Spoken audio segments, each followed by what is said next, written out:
Hey everybody, it's Kooky McGee here back with another video, and it's time for another movie review video once again. Today we're going to be talking about three films that I saw in theaters as of recently. Now, I've been meaning to do this video throughout this week, but I've been busy with work and stuff and just haven't really been up to doing the video. Well, now I'm finally going to do the video, so without further delay, let's talk about the movies, shall we? So the first film we're going to talk about today is the new Lynn Ramsey film, Die My Love, starring Jennifer Lawrence, Robert Pattinson, and Sissy Spacek. I saw this film 2 weeks ago, and I thought it was pretty good, but I can definitely say this is not a film for everybody, but I thought it was pretty good. I went into this movie blindly, not really knowing anything about it, other than it was directed by Lynn Ramsey, who also directed movies like We Need to Talk About Kevin, You Were Never Really Here, and a couple of other movies. I've always seen You Were Never Really Here. I've yet to see any of Lynn Ramsey's other films. And I also didn't know that this movie was based on a novel until the credits started rolling, like at the end of the film. So, I'm actually not really going to go into detail of what the story is about in this video because I would suggest you go into this movie as blindly as possible. But I really enjoyed this film. It had some really good music, some really good performances. Both Robert Pattinson and Jennifer Lawrence were excellent in this film. And in my opinion, this is probably Jennifer Lawrence's best performance of her career. Although I still haven't seen Winter's Bone yet because I hear she was really good in that movie. I'll have to check that one out one day. It's got some beautiful. The film's got some beautiful cinematography, some really good music, and it was well shot. And I all in all thought it was pretty good. Although I have a feeling this movie will probably grow on me more upon future viewings, so I will definitely check this movie out again whenever it comes out to physical. Well, I'm sure it will get a physical release because this is a movie, and some other movies like The Substance, Decision to Leave, and a couple of other movies they released have gotten physical media releases, so I can probably bet that this will get a physical media release in the future. But other than that, it was pretty good, and I do have a feeling it'll grow on me the more times I watch it in the future. So for right now, I'm giving Die My Love a 7 out of 10. The next film we're going to talk about isn't actually a new movie or anything. It's an old movie from 2000 that recently got a 4K restoration and will be getting a 4K release from Criterion coming out in January, which should be pretty cool. And the film in question is the 2000 film Yi Yi, directed by Edward Yang, who also wrote the script for this movie. And this was also Edward Yang's final film before he passed away in 2007. Now, I've been wanting to check out a movie from Edward Yang for quite some time because I hear he was regarded as one of China's finest filmmakers and one of the finest filmmakers from China who ever lived. And I hear a lot of his films are really good. And some argue that Yi Yi is regarded as his best film, depending on who you ask. And when I found out that the Metro Cinema, my favorite theater to go to in my area, was screening this movie, I knew I couldn't miss it. So I saw it on a nice Sunday afternoon with a big crowd, and I can honestly say all the hype and all the praise this film has gotten over the 25 years of when this film was released is very well deserved. This has got to be one of the finest films I've seen on the big screen, and just wow, one of the most beautiful films I've seen. It totally lives up to all the hype and praise it's gotten over the years. Just wow. Now, basically, this film follows a middle class family living in Taipei, I believe is where they live, and it follows the story of several members of the family, including the 8-year-old son, who is I forgot the name of the character, but he was probably my favorite character in the movie. So it's one of those movies where it's got like a big it's got so many different characters and all their storylines are occurring at.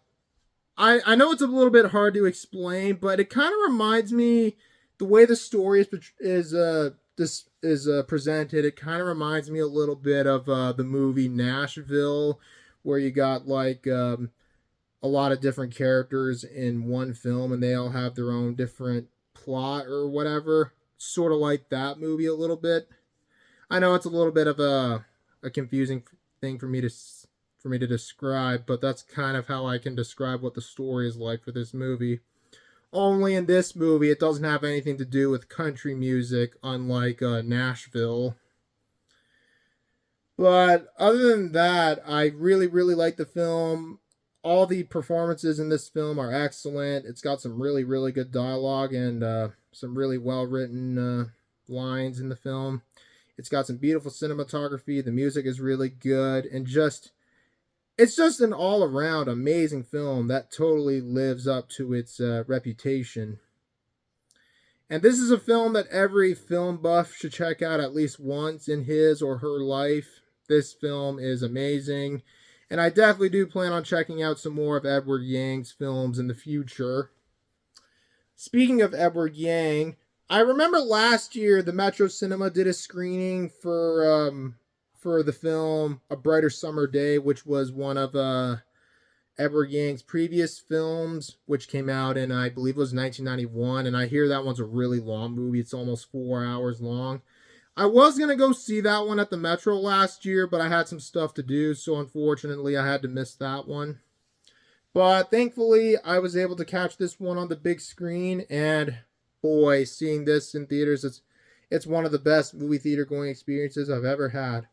But if you haven't seen Yi Yi, definitely check it out. It's a great film, and definitely one of the best films of this century by far. And I'm giving Yi Yi a 9.5 out of 10. And the last film we're going to talk about in this video is the new Edgar Wright film, The Running Man. This is the remake of the 1987 film with Arnold Schwarzenegger, and also it's an adaptation of the 1982 novel of the same name, which was written by Stephen King. Now, I saw this one last Sunday, and I honestly thought it was pretty good, although I definitely do have some mixed feelings for it. I understand this movie's gotten a bit of a mixed reactions from some people. Some people like it, some people don't like it, but I honestly thought it was pretty good. But we'll get to more on that in a moment.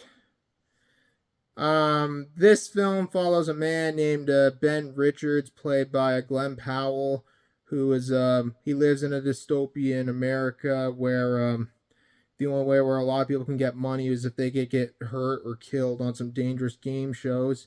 And Ben is desperate to get some money to treat his sick daughter who's got the flu.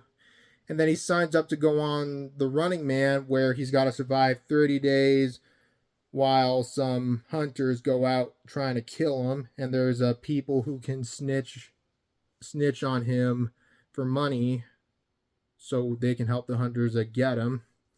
So Ben is trying to survive 30 days while some trained mercenaries are out trying to kill him and trying to get the money so he can move his family out of their apartment and get the treatment that his daughter so desperately needs.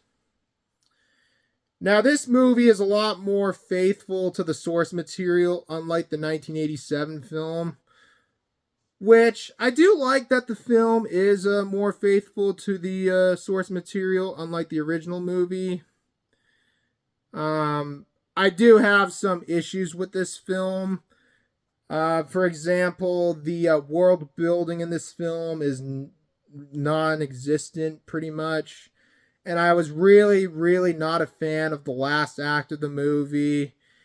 And I felt like they could have done a little better with the ending. I think they should have even stuck with the book's original ending, but I guess the ending would be a little too controversial because it would resemble a certain event that happened a long time ago.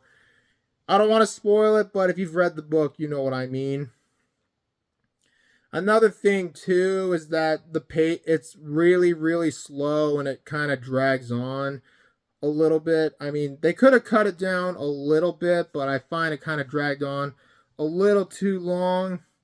But other than that, there were some things I liked about it. I thought Glenn Powell did a pretty good job in this movie, and the action sequences are pretty good too, especially during some of the chase scenes. But despite the flaws I have with this movie and the mixed feelings I have for it, I thought this one was fun.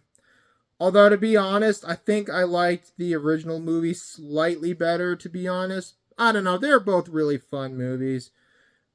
But it's not a film for everybody. You might like it, you might not. But I will also admit that this is definitely not Edgar Wright's best movie by a long shot. But I still thought it was fun to watch. Anyways, I don't have anything else to add, so I'm giving The Running Man a 7 out of 10. Well, there you guys have it. That's going to be the end of the video. I hope you guys enjoyed the video. As always, if you enjoyed the video, feel free to leave a like, comment below, subscribe, and stay tuned for more videos that will be coming out soon. But in the meantime, this is Kooky McGee signing off. Thanks for watching, and I'll talk to you all later. Have a great day, everybody. Peace. Bye-bye.